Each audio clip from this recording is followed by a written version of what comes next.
Sometimes I think it might be weird that I've stayed in the city I was born in. I know what you're thinking. How much range can she possibly have when she's lived all her life within so many miles of the M25? Firstly, rude.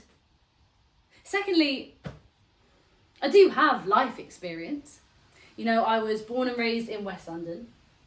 Then I went to school in South London, and now I live in North London. Well, north of the British Museum, but it counts. Yeah, it counts. I just need to conquer East London to become the most unbearable version of myself.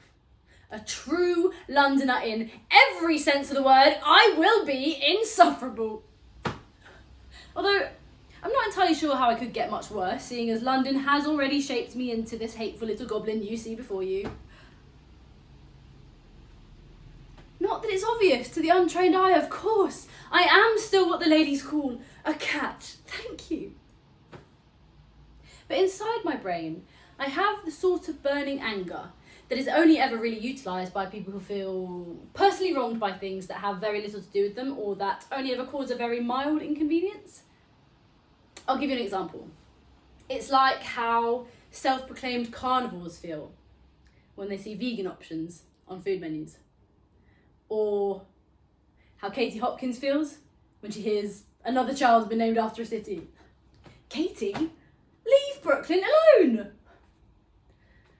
But I know how they feel, because it's how I feel about tourists. Anywhere in the capital city. I mean, don't piss me off. And look, deep down, something inside me knows that this city, my city, sort of probably needs these tourists in order to narrowly avoid economic collapse, but come on! The hordes that gather in Camden like it's the cultural centre for anyone who's never seen a canal or bought extortionately priced street food. When I'm in Camden, I'm just trying to go to Spoons on my lunch break. Don't unpack that.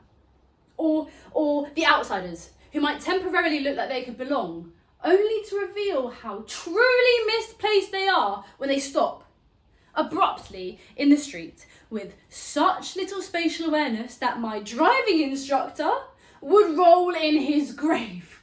And he's not even dead! Try explain pedestrian road rage to people that walk for fun. Oh, God forbid I see a group of tourists on a tube station on a day in which I am late for work. A woman with a suitcase stands in front of the escalator and I think about pushing her down it. A person in my peripheral sits next to me on the tube when there are other seats free in the carriage, and I can't stop myself from thinking, excuse me, but are you a stupid fucking moron? God, anytime a stranger so much as looks at me, this tiny ball of insurmountable rage takes over my brain and makes me want to throttle them. But that's just strange danger, right? No, sometimes aren't so bad. Like when I did my weekly shop at the Hammersmith Lidl instead of my regular Lidl, which meant I had to get the tube back.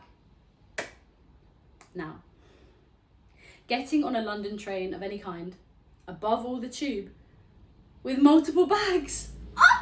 So embarrassing I could die. And for what reason?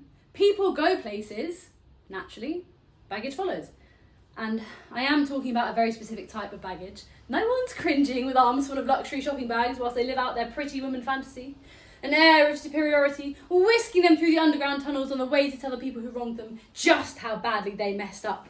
Big mistake. Huge. Where was I? Of course. So, I'm on my way back from Lidl, 3 grocery bags at my feet and another on my arm. And God, they're actually pretty heavy. And why is the Piccadilly line so hot at this time of year? But the nightmare is nearly over.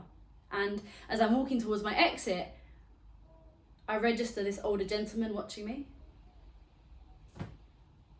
I'm fuming. So, naturally, I say what any of us would say in a similar situation. Are you fucking alright? No, seriously, what the fuck do you want? Take a picture, granddad, it'll last longer. Stupid fucking old man. But like, I say that a bit in my head, obviously. And just as I'm chastising myself for this bout of uncontrollable silent abuse, he reaches out and takes the bags from me. And I am completely... He's looking at me and I'm looking at him with my dinner plans in his hands. When he beckons me up the stairs, into the lift and past the ticket barriers where he hands the bags back.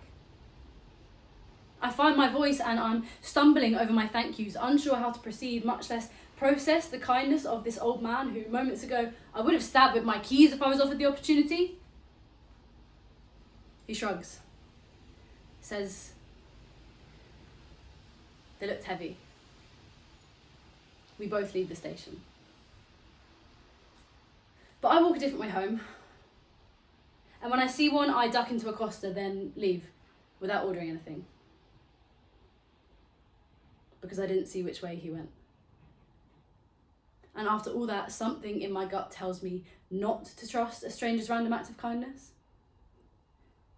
It would be naive to believe that this kind old man might want nothing in return. That's life experience, I guess.